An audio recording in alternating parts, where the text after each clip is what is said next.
when Sarah Martinez risked everything to save a stranger's child. She lost her job, but gained something far more valuable, a destiny that would change her life forever. The morning sun cast long shadows across the pristine marble floors of the Grand Metropolitan Hotel as Sarah Martinez pushed her cleaning cart down the familiar corridor. Her hands, roughened by years of honest work, gripped the handle with the same determination that had carried her through countless challenges as a single mother. The soft hum of the vacuum and the gentle clink of cleaning supplies created a rhythm she knew by heart, a soundtrack to survival that had played in her life for years. Sarah had always believed that dignity came not from the work you did, but from how well you did it. Every room she cleaned sparkled with the care of someone who understood that excellence was not about recognition, but about personal pride. The guests at the Grand Metropolitan rarely noticed the woman who ensured their comfort, but Sarah didn't clean for their gratitude. She cleaned for her daughter, for their small apartment across town, for the dreams she refused to let die despite the weight of financial struggles. Martinez, the sharp voice of Monica Chen, the hotel's head of housekeeping, cut through the morning quiet like a blade. Conference room 7 needs immediate attention. The board meeting starts in 30 minutes, and I need that room perfect. Sarah nodded without complaint, though her heart sank slightly. Conference room 7 was on the 15th floor, and she had already planned to finish the guest rooms on this level before her break. But she had learned long ago that survival sometimes meant swallowing small disappointments and pressing forward. As the elevator carried her upward, Sarah caught her reflection in the polished doors. The woman staring back at her had kind eyes that had seen too much hardship, hands that worked twice as hard as they should have to, and a spirit that refused to break despite everything life had thrown at her. She had been working at the Grand Metropolitan for almost 3 years, ever since her world had turned upside down, and she had found herself alone with a child to raise. The conference room was a testament to luxury that Sarah could barely imagine. Floor-to-ceiling windows offered a breathtaking view of the city, while the mahogany table could seat 20 people in leather chairs that probably cost more than Sarah made in several months. She worked methodically, ensuring every surface gleamed, every glass was spotless, every detail perfect. It was while she was arranging the final touches that she heard it, a commotion from the street below that made her pause and look out the window. 15 floors down, the morning traffic moved in its usual chaotic dance, but something was different. Something was wrong. A small figure darted between the parked cars, moving with the unpredictable energy of a young child who had somehow found herself alone on a busy street. Sarah's maternal instincts kicked in immediately, her heart racing as she watched the tiny form weave dangerously close to the moving vehicles. Without thinking, she dropped her cleaning cloth and pressed closer to the window, her breath fogging the glass as she tried to get a better view. The child couldn't have been more than 6 years old, with hair that caught the sunlight as she moved. She seemed confused, turning in circles as if looking for someone, completely unaware of the danger surrounding her. Cars honked, drivers swerved, but the child remained in the middle of the chaos, a small island of vulnerability in an ocean of urban indifference. Sarah's hands trembled as she watched, every fiber of her being screaming that she had to do something. This was someone's daughter, someone's world, someone's everything. In that moment, the child could have been her own daughter, and the thought sent a surge of desperate energy through her body. Without conscious thought, Sarah abandoned her cart and ran for the emergency stairwell. 15 flights of stairs stretched below her, but she took them 3 at a time, her heart pounding not from exertion, but from the terrifying awareness that every second counted. The elevator would have been faster, but she couldn't wait, couldn't risk precious moments while a child's life hung in the balance. Her legs burned, her lungs screamed for air, but Sarah pushed through the pain with the determination of a mother who understood that some things mattered more than personal comfort. She burst through the hotel's main entrance, just as the child stepped directly into the path of an oncoming delivery truck. Time seemed to slow as Sarah sprinted across the street, her cleaning shoes sliding on the asphalt as she dove forward and scooped the child into her arms. The truck's brakes screamed, its horn blared, and Sarah felt the rush of air as tons of metal stopped mere inches from where they had been standing. "Oh my goodness, are you hurt?" Sarah gasped, checking the child for injuries while her own heart threatened to beat out of her chest. The little girl looked up at her with wide, frightened eyes but seemed physically unharmed.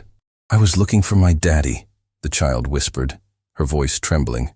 "I got lost." "It's okay, sweetheart. You're safe now," Sarah soothed, holding the child close while scanning the crowd for anyone who might be searching for her. "What's your name?" "Emma," the little girl replied, and something about the quality of her dress and the expensive shoes she wore suggested she came from a world very different from Sarah's. Within minutes, police officers arrived, followed by hotel security and a group of people who moved with the urgency of those accustomed to handling crises. Among them was David Rodriguez, the hotel's head of security, whose face showed both relief and concern as he approached Sarah and Emma. "Sarah, what happened?" David asked, his voice gentle but professional. Before Sarah could fully explain, Monica Chen appeared, her face flushed with anger and something that looked like panic. Behind her stood a tall man, whose expensive suit and commanding presence marked him as someone of considerable importance. His eyes were locked on Emma with an intensity that spoke of profound relief mixed with terror. "Emma!" The man rushed forward, and the child's face lit up with recognition and joy. "Daddy!" Emma reached for him, and Sarah carefully transferred the child to her father's arms, watching as his composure cracked slightly with the overwhelming emotion of having his daughter safe. But even as this reunion unfolded, Sarah could see Monica's expression darkening. The hotel manager's eyes moved from the growing crowd of onlookers to the police officers taking notes, and Sarah realized with growing dread that her spontaneous act of heroism might have consequences she hadn't considered. "Martinez," Monica's voice was cold and professional. "You abandoned your post during working hours. You left hotel property without permission. You created a public disturbance that reflects poorly on our establishment." The man holding Emma looked up sharply, his eyes moving between Monica and Sarah with an expression that suggested he was processing information at lightning speed. But before he could speak, Monica continued her devastating assessment. "Due to your violation of hotel policies and unprofessional conduct, your employment at the Grand Metropolitan Hotel is terminated effective immediately." The words hit Sarah like physical blows. She felt the ground shift beneath her feet as the reality of her situation crashed down around her. She had saved a child's life, but in doing so, she had lost the job that kept a roof over her own daughter's head, food on their table, and hope for their future. "Ma'am, please," Sarah began, her voice barely above a whisper. "I couldn't just watch her. Security will escort you to collect your personal belongings," Monica interrupted, her tone suggesting the conversation was over. As David gently guided Sarah back toward the hotel, she caught one last glimpse of the man holding Emma. His eyes met hers for a brief moment, and she saw something there. Recognition, perhaps, or gratitude. But it didn't matter now. She had made her choice, and now she would live with the consequences. The small employee break room at the Grand Metropolitan Hotel had never felt more suffocating than it did as Sarah slowly packed her few personal belongings into a cardboard box. Her hands shook as she folded the spare apron she kept in her locker, each movement mechanical and surreal. The photographs of her daughter taped inside the metal door seemed to mock her now. Images of birthday parties she had worked double shifts to afford, school events she had attended with dirt still under her fingernails from cleaning hotel bathrooms. David Rodriguez stood nearby, his security uniform a stark reminder of the professional distance he was supposed to maintain, but his eyes betrayed the conflict raging within him. He had watched Sarah work for 3 years, had seen her arrive early and leave late, had witnessed her quiet dignity in the face of demanding guests and impossible schedules. What he had witnessed today didn't align with the cold efficiency of corporate policy. "Sarah," David said quietly, glancing toward the door to ensure they were alone. "What you did out there, that took real courage. I've seen a lot of people in this job, but I've never seen anyone risk everything for a stranger's child." Sarah's laugh was hollow, devoid of any humor. "Courage doesn't pay rent, David. Courage doesn't put food on the table or keep the lights on." She closed the locker with a soft click that sounded like a door closing on her future. "I have my own daughter to think about, and now I don't know how I'm going to take care of her." The weight of her situation was beginning to settle in with crushing reality. Without this job, she had no income, no health insurance, No way to maintain the modest but stable life she had built for herself and her daughter. The bills wouldn't stop coming, the landlord wouldn't accept heroic acts as payment, and her daughter's needs wouldn't pause while Sarah figured out how to rebuild their world. David pulled out his phone, his expression thoughtful. "Sarah, I've been thinking about something. The hotel has security cameras covering every inch of the exterior. Everything that happened out there was recorded. Maybe if we could show Monica exactly what occurred, help her understand the sequence of events." "You think it would matter?" Sarah asked, though a tiny spark of hope flickered in her chest despite her efforts to suppress it. "I think the truth always matters, even when it's inconvenient for people in power." Unknown to both of them, their conversation was about to become the least of their concerns. 3 floors above, in the hotel's executive conference room, James Victoria was having a very different discussion with his assistant, Patricia Wells, and his head of security, Marcus Thompson. James had built his business empire on the foundation of detailed information and thorough investigation. He didn't make decisions based on assumptions or partial truths, and the events of the morning had left him with far too many unanswered questions. His daughter was safe. That was all that mattered in the immediate moment, but the circumstances surrounding her rescue demanded his full attention. "I want to know everything," James said, his voice carrying the authority of someone accustomed to having his requests fulfilled immediately. "How did Emma end up on the street? Where was her bodyguard? How did hotel staff become involved? And I want to know about the woman who saved her." Patricia consulted her tablet, her expression professional but concerned. "Emma's bodyguard, Thomas Lane, suffered what appears to have been a severe allergic reaction during breakfast. He was rushed to the hospital and is currently in stable condition. Emma apparently slipped away from the hotel restaurant during the confusion." "And the woman?" "Sarah Martinez, employed as housekeeping staff for nearly 3 years. Clean employment record, no disciplinary actions, consistently positive supervisor evaluations." Patricia paused, her expression shifting slightly. "She was terminated today for abandoning her post." James felt something cold settle in his stomach. "Terminated for saving my daughter's life?" According to hotel policy, employees are not permitted to leave hotel property during working hours without authorization. The manager, Monica Chen, cited this as grounds for immediate dismissal. The silence that followed was heavy with implications. James had not survived in the business world by accepting surface explanations, especially when they involved the safety of his family. Something about this situation felt fundamentally wrong, and his instincts rarely steered him in the wrong direction. "Marcus," James turned to his security chief, "I want you to personally review every piece of surveillance footage from this morning. I want a minute-by-minute reconstruction of events, and I want it done quietly. Don't involve hotel management in this investigation." Meanwhile, in the hotel's security office, David was making a discovery that would change everything. The digital surveillance system maintained multiple camera angles of the street-level incident, and as he reviewed the footage, a story emerged that was far more complex than anyone had realized.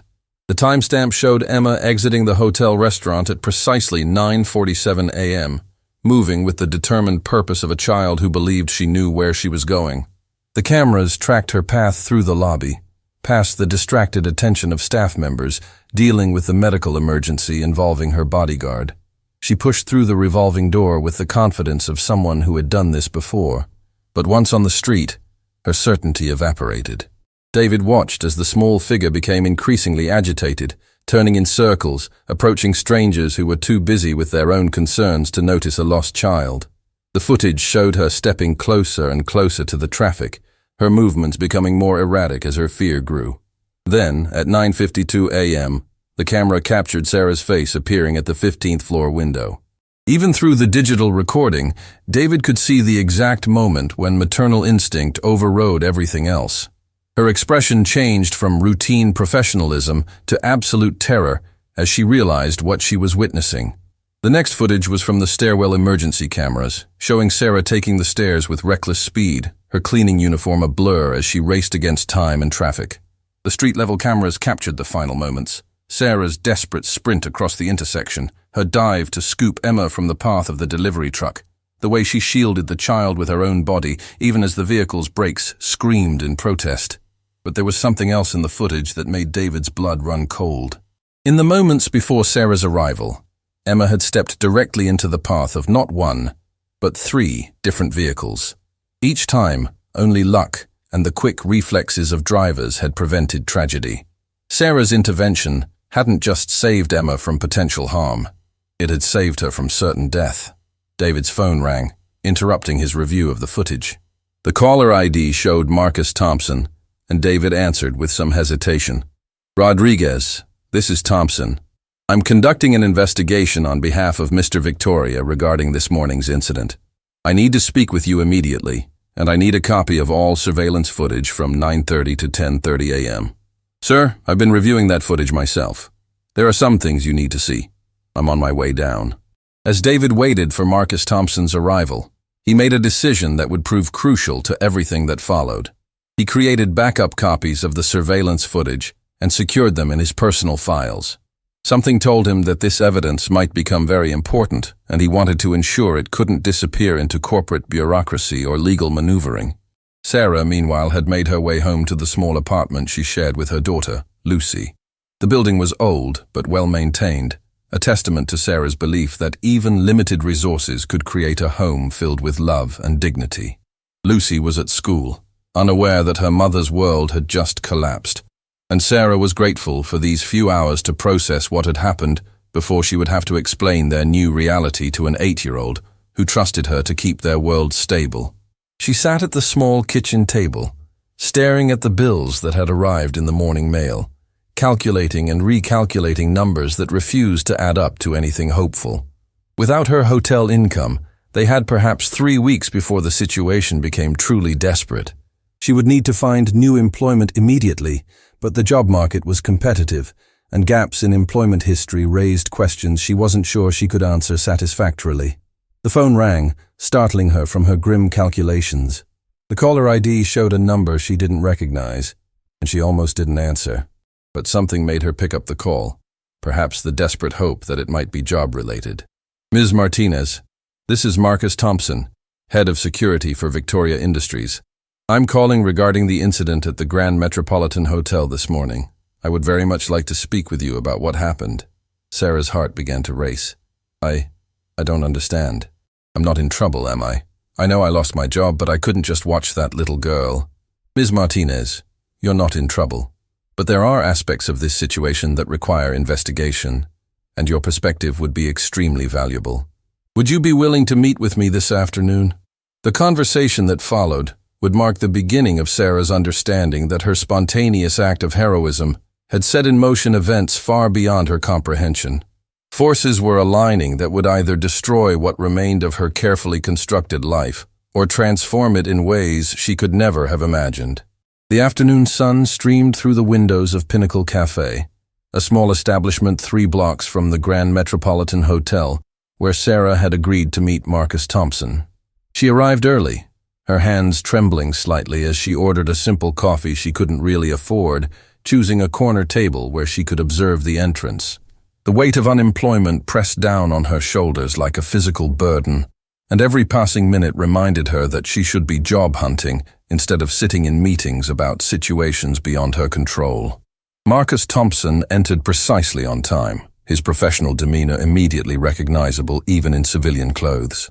He was a man who commanded respect through competence rather than intimidation, and as he approached her table, Sarah noticed something unexpected in his expression, genuine respect rather than the pity she had grown accustomed to receiving. "Ms. Martinez, thank you for agreeing to meet with me," Marcus said, settling into the chair across from her. "I want you to know that this conversation is completely voluntary, and you're free to leave at any time."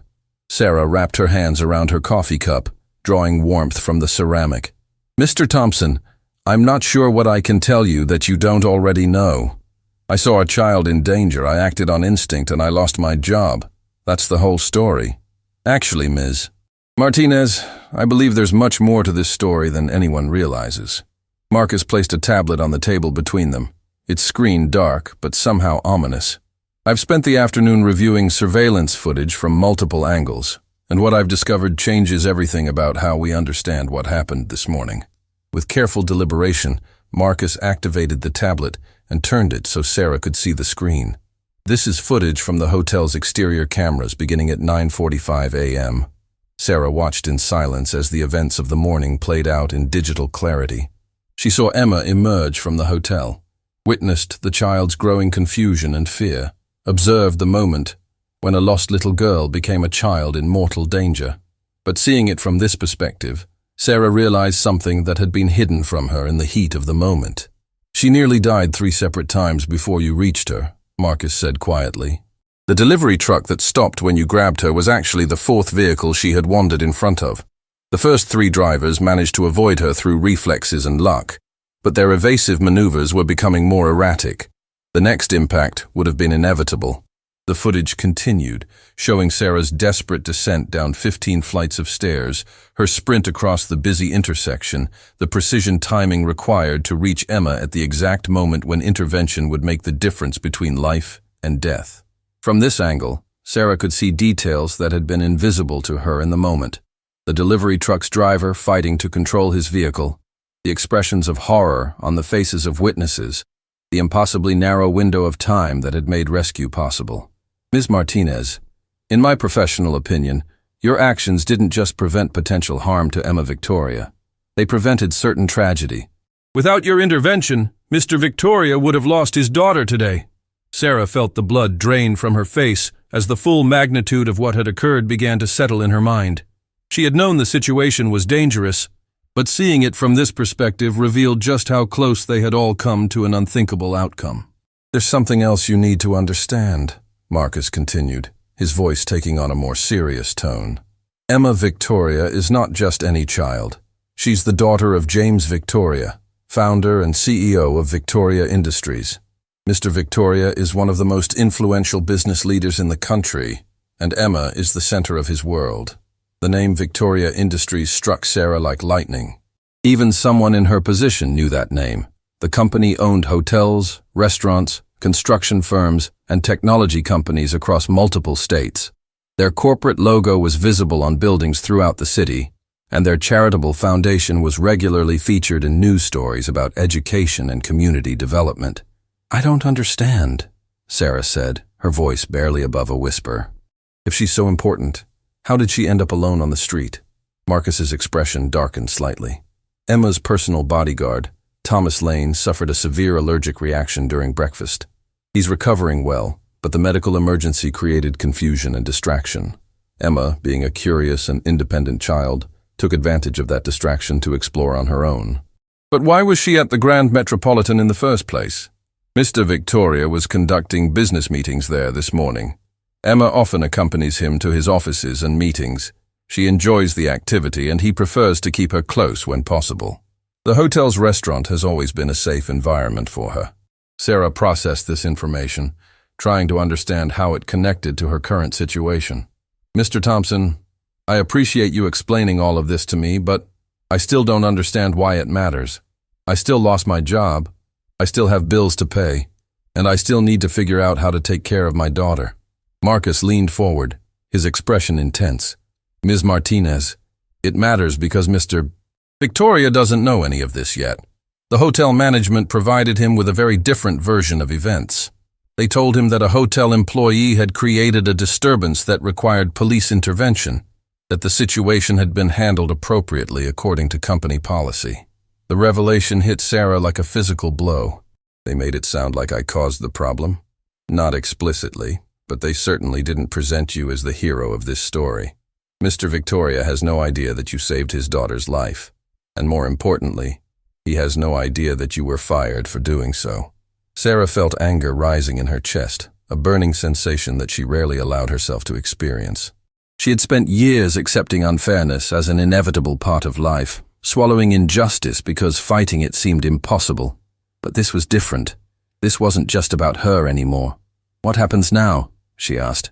"Now Mr. Victoria learns the truth, and once he understands what really happened, I suspect there will be significant consequences for everyone involved." At that precise moment, 15 floors above them in the Grand Metropolitan's executive suite, James Victoria was having a very different conversation with Monica Chen. He had requested this meeting to express his gratitude for the hotel's handling of the morning's emergency. But something about Monica's demeanor was triggering his business instincts. "Mr. Victoria, we pride ourselves on maintaining the highest standards of professional service, Monica was saying, her hands clasped tightly in her lap. When situations arise that compromise those standards, we take immediate corrective action. Corrective action? The employee who created the disturbance has been terminated. We couldn't allow such behavior to continue, especially given the potential liability issues. James felt something cold settle in his stomach. Ms. Chen, I want to be very clear about something. The only person who created anything positive in this situation was the woman who saved my daughter's life. Are you telling me that you fired her?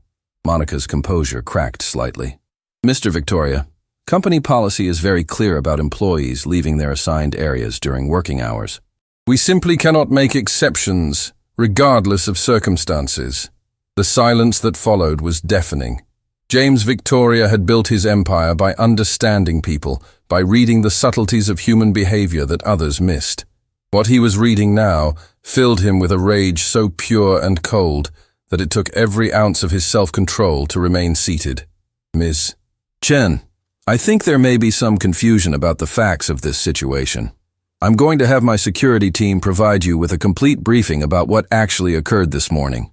After you've reviewed that information, I believe you'll want to reconsider your personnel decisions. Sir, I don't think that will be necessary. Our security reviewed the situation thoroughly. Your security reviewed it. My security is conducting a much more comprehensive investigation.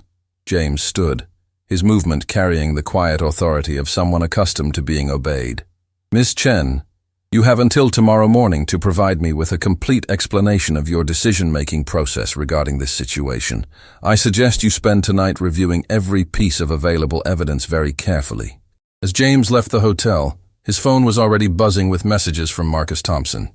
The investigation was revealing truths that would shatter more than just Monica Chen's comfortable assumptions about justice and consequences.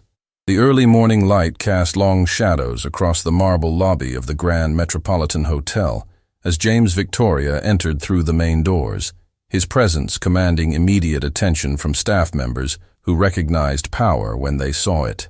He moved with the purposeful stride of someone who had spent the entire night reviewing surveillance footage, legal documents, and corporate policies, preparing for a conversation that would determine the fate of several careers and possibly reshape his understanding of justice itself. Marcus Thompson walked beside him, carrying a leather portfolio that contained evidence capable of destroying reputations and ending employment. The investigation had revealed layers of deception and negligence that went far beyond a simple personnel decision, uncovering a pattern of behavior that would horrify any parent and outrage any person with a functioning moral compass. Sir, Marcus said quietly as they approached the elevator, I want you to know that what we're about to present will likely result in immediate termination for multiple staff members. The evidence is conclusive, and the liability implications are staggering. James nodded grimly. Marcus, my daughter could have died yesterday because of decisions made in this building. Emma's safety was compromised not by accident or oversight, but by a systematic failure of human decency. Whatever consequences follow are entirely deserved. The elevator carried them to the 15th floor, where Monica Chen was waiting in the same conference room where Sarah had been working when she first spotted Emma in danger. Monica had spent her own sleepless night, consulting with hotel corporate attorneys and reviewing her decision-making process, but nothing had prepared her for the storm that was about to break over her carefully constructed world. Mr. Victoria, Monica stood as they entered, her voice carrying a confidence she didn't feel. I've prepared a comprehensive report explaining our handling of yesterday's situation. I believe you'll find that all actions were taken in accordance with established policy. Ms. Chen, before you present your report, I'd like you to watch something. Marcus activated the large display screen and connected his tablet. This is surveillance footage from yesterday morning, beginning at 9:30 a.m. What followed was 23 minutes of evidence that systematically destroyed every assumption Monica had made about the events in question. The footage showed Emma's unauthorized exit from the hotel restaurant, her growing distress on the busy street, and the mounting danger as she wandered closer to traffic. But more damaging still was what the cameras revealed about the hotel's response to the emergency. Pause it there, James said, his voice tight with controlled anger. The screen froze on an image of Emma standing directly in the path of an oncoming vehicle, while hotel security officers remained inside the building, completely unaware of the crisis unfolding outside their windows. Ms. Chen, at this point in the sequence, my daughter had been in mortal danger for 6 minutes. Your security team had not been notified of her absence. No search protocol had been initiated. No staff member had been assigned to monitor her whereabouts after her bodyguard's medical emergency. Monica's face had gone pale, but she maintained her composure. Mr. Victoria, we cannot be expected to provide personal supervision for every guest's child. Parents are responsible for— Continue the footage, James interrupted, his tone indicating that debate was not welcome. The screen showed Sarah's face appearing at the conference room window, her expression changing from routine professionalism to absolute horror as she recognized the danger below. The cameras captured her abandoning her cleaning cart and racing for the emergency stairwell, taking 15 flights of stairs at life-threatening speed. This woman, James said, pointing to Sarah's image on the screen, showed more concern for my daughter's safety in 10 seconds than your entire staff demonstrated in 10 minutes. The footage continued, showing Sarah's desperate sprint across the intersection and her successful rescue of Emma just moments before certain tragedy. But Marcus had prepared something else, something that would prove even more damaging to Monica's position. Ms. Chen, this next segment shows the immediate aftermath of the rescue. The screen displayed hotel staff emerging from the building, police officers arriving, and the crowd that gathered around Sarah and Emma. Watch carefully as your staff interacts with the situation. What the cameras revealed was deeply disturbing. Instead of expressing gratitude for Sarah's heroism or concern for Emma's welfare, hotel staff seemed primarily focused on managing public perception and limiting liability exposure. Conversations captured by directional microphones revealed discussions about containing the situation and minimizing negative publicity. "Stop right there," James commanded, his voice now carrying dangerous undertones. The screen showed Monica herself approaching Sarah and Emma, but instead of checking on the child's condition or thanking her rescuer, Monica was clearly focused on asserting control over the narrative. "Ms. Chen, you arrived at this scene knowing that a hotel employee had just saved a child's life. You had witnessed police officers taking statements that confirmed Sarah Martinez as a hero. You understood that without her intervention my daughter would have died, and your immediate response was to terminate her employment." Monica's carefully prepared defense crumbled as she watched her own behavior displayed in unforgiving digital clarity. "Mr. Victoria, policy required that I address the violation of workplace protocol. I couldn't make exceptions just because she saved a human life?" James's voice had dropped to a whisper that somehow carried more menace than any shout. "You couldn't make an exception for basic human decency?"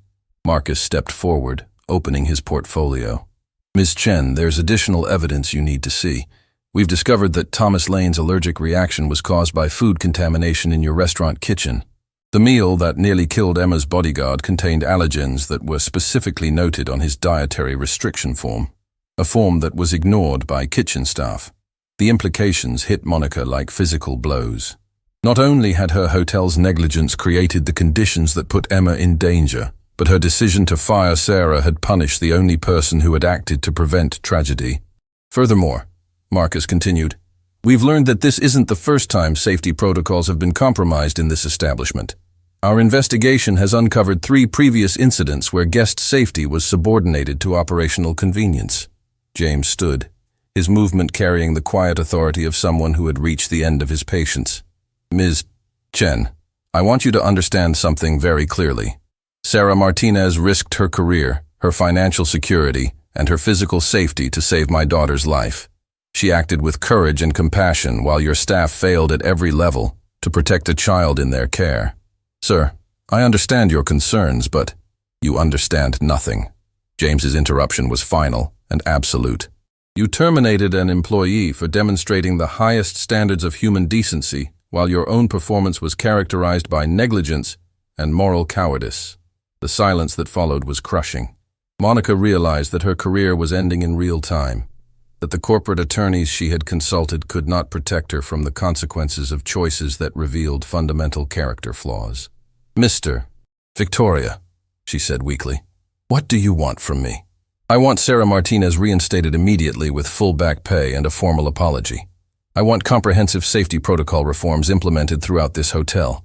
And I want you to personally explain to my satisfaction how you plan to ensure that employee heroism is rewarded rather than punished in the future." Marcus added quietly, "Ms. Chen, you should also know that Mr. Victoria has been in contact with Sarah Martinez directly.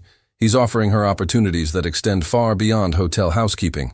The revelation that James had been communicating with Sarah added another layer of complexity to Monica's deteriorating position. Not only had she punished a hero, but she had alienated one of the most powerful business leaders in the region. "I'll need your complete cooperation in making this right," James continued. "Sarah Martinez deserves justice, and Emma deserves to know that the woman who saved her life was honored rather than humiliated for her courage." As the meeting concluded, Monica understood that her world had fundamentally changed.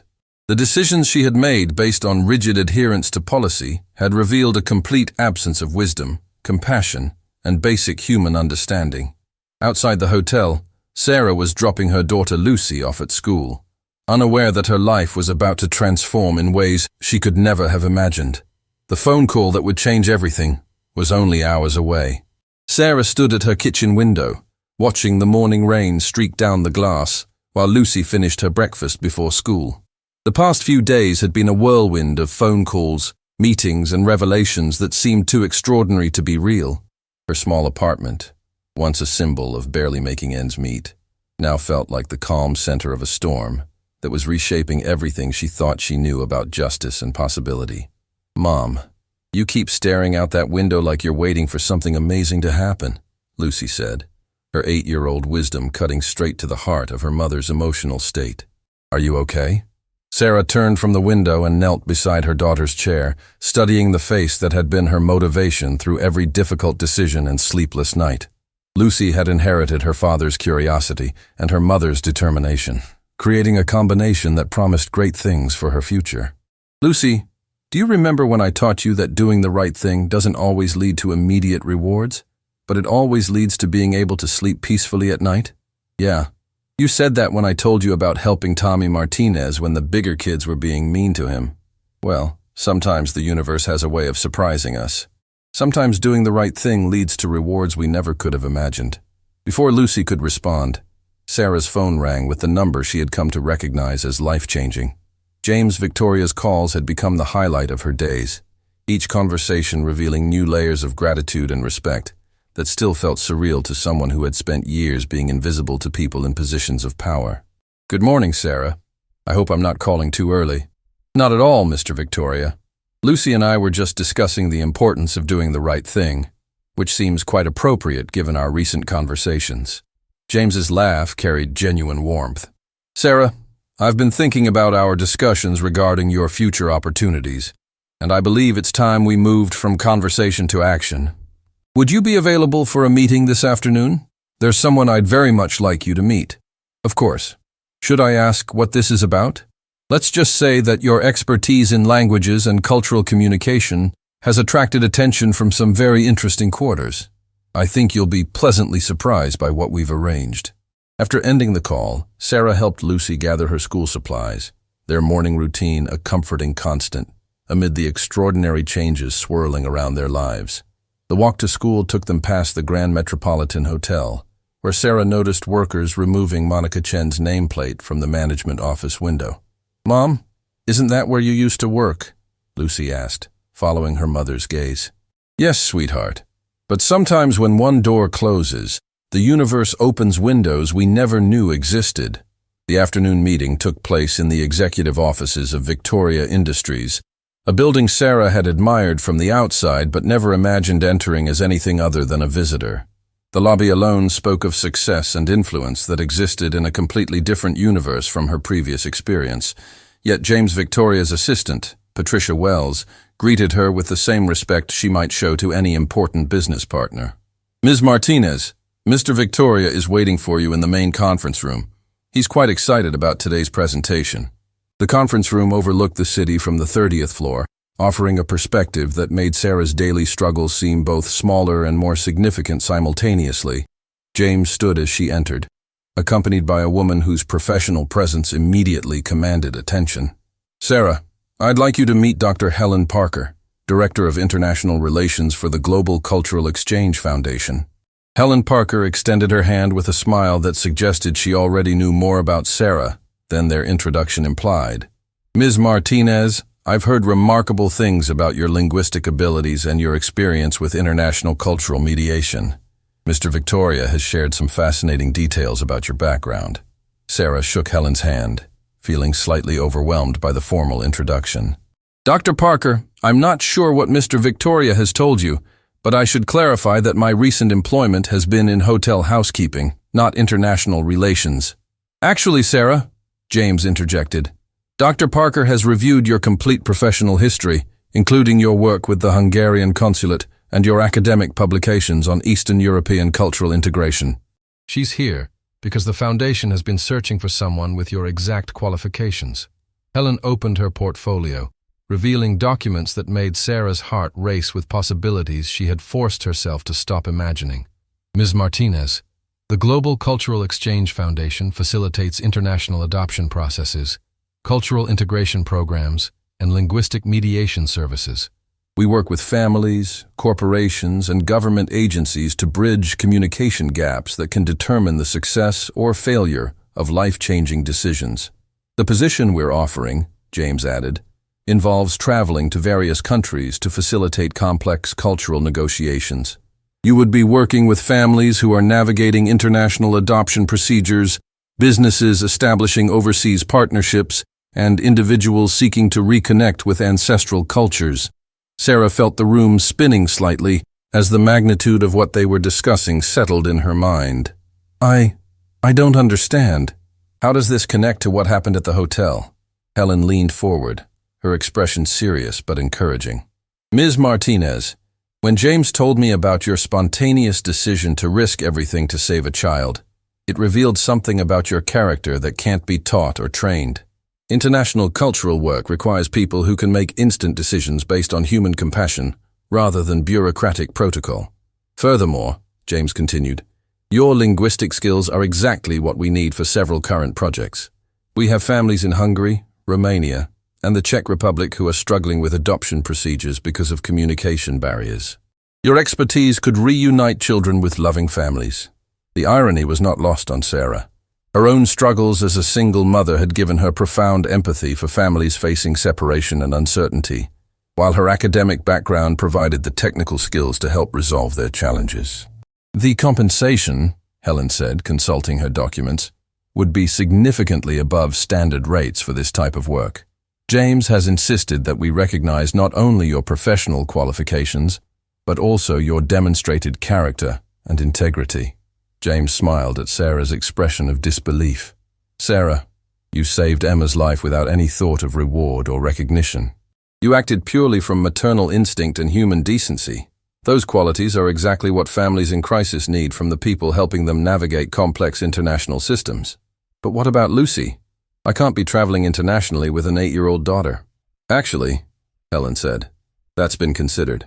Many of our international assignments involve family-friendly locations with excellent educational opportunities.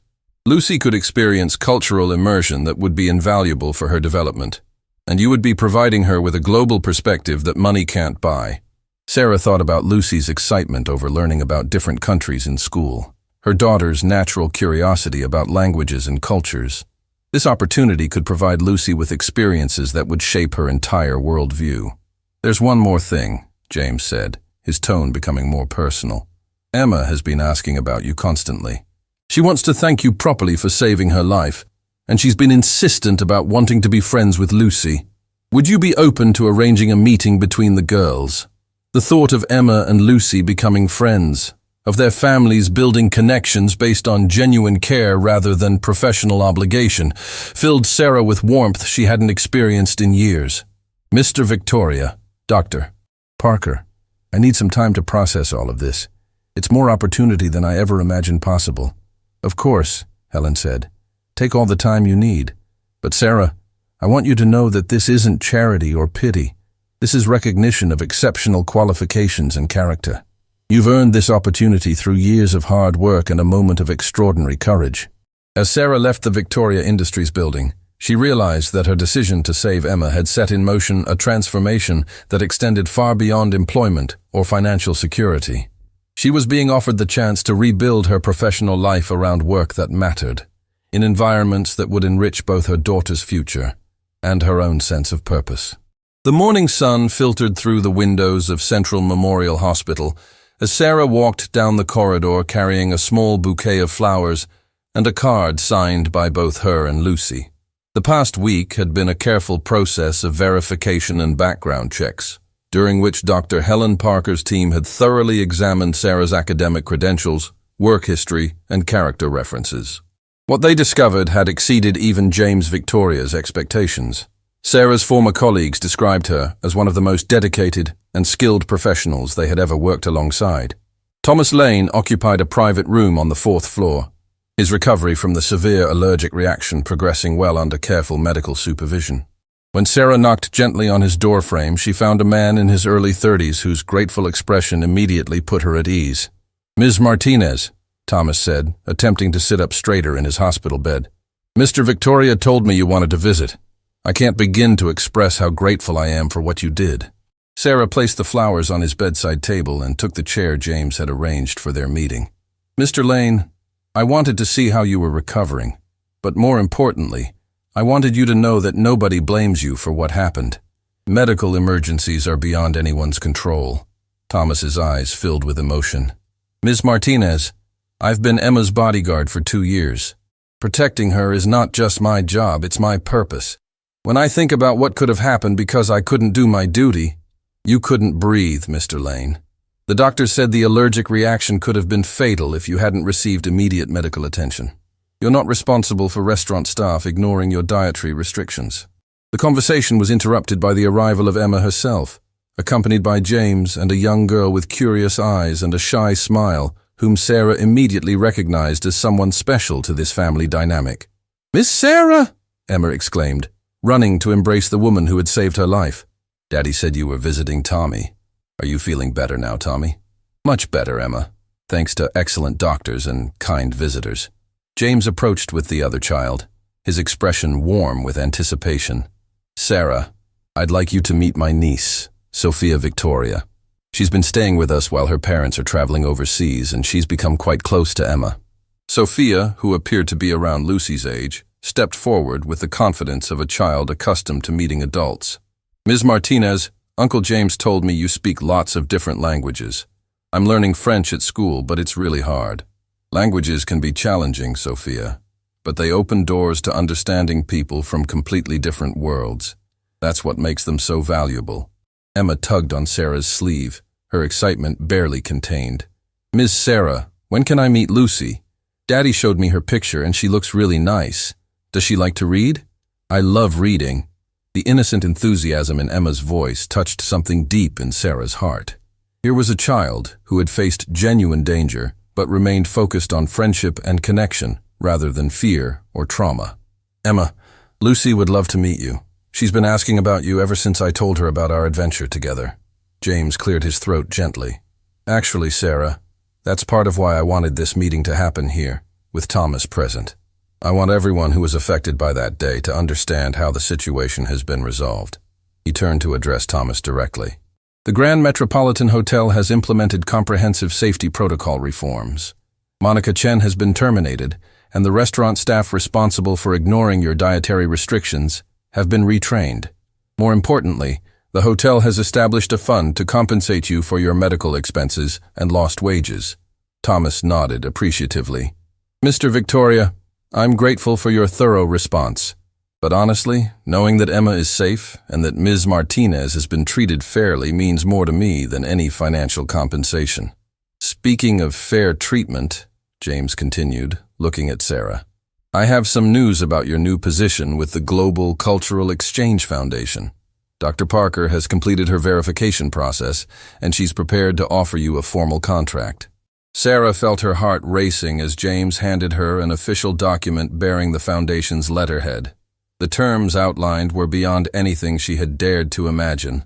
A salary that would provide genuine financial security, comprehensive health benefits, educational opportunities for Lucy, and the chance to use her skills in work that genuinely mattered. "There's also something else," James said, his tone becoming more personal. "The Foundation's first assignment for you involves a family in Budapest, whose adoption process has been stalled due to communication difficulties with Hungarian authorities. Your expertise in Hungarian language and culture makes you uniquely qualified to help them." The irony was profound. Sarah's academic specialization, which had seemed like useless knowledge during her years of economic struggle, was now the key to rebuilding her professional life in meaningful work. Emma climbed onto Thomas's bed carefully, mindful of his recovery. "Tommy, when you're all better, can you come with us when we visit Lucy? I want her to meet everyone who's important to us." "I'd be honored, Emma. Ms. Martinez's daughter must be very special if she raised someone brave enough to risk everything for a stranger." Sarah felt tears forming as she realized the magnitude of how completely her life had transformed. Weeks ago, she had been invisible, struggling, convinced that her best days were behind her. Now she was surrounded by people who valued her skills, respected her character, and wanted to include her family in their lives. "Mr. Victoria," she said, her voice steady despite her emotions, "I want you to know that accepting this position isn't just about the career opportunity. It's about Lucy seeing that education and hard work matter, that setbacks aren't permanent, and that helping others leads to good things happening in return." James smiled warmly. "Sarah, that's exactly why Dr. Parker was so eager to hire you. She said that parents who can teach those lessons to their children are the same people who can help other families navigate impossible situations with hope intact." Sophia suddenly brightened with an idea. "Ms. Martinez, could Lucy come to Emma's birthday party next week? Uncle James is planning something really special, and it would be so much fun if she could be there." Emma clapped her hands with excitement. "Yes, please say yes. I want Lucy to meet all my friends, and I want to show her my room, and we can play games." Looking at these children, so eager to build friendships based on genuine affection rather than social obligation, Sarah felt something she hadn't experienced in years. The absolute certainty that her future was filled with possibilities she couldn't yet imagine. "Of course Lucy can come to the party. She'll be so excited." Thomas reached for Sarah's hand. "Ms. Martinez, I want to say something that everyone in this room needs to hear.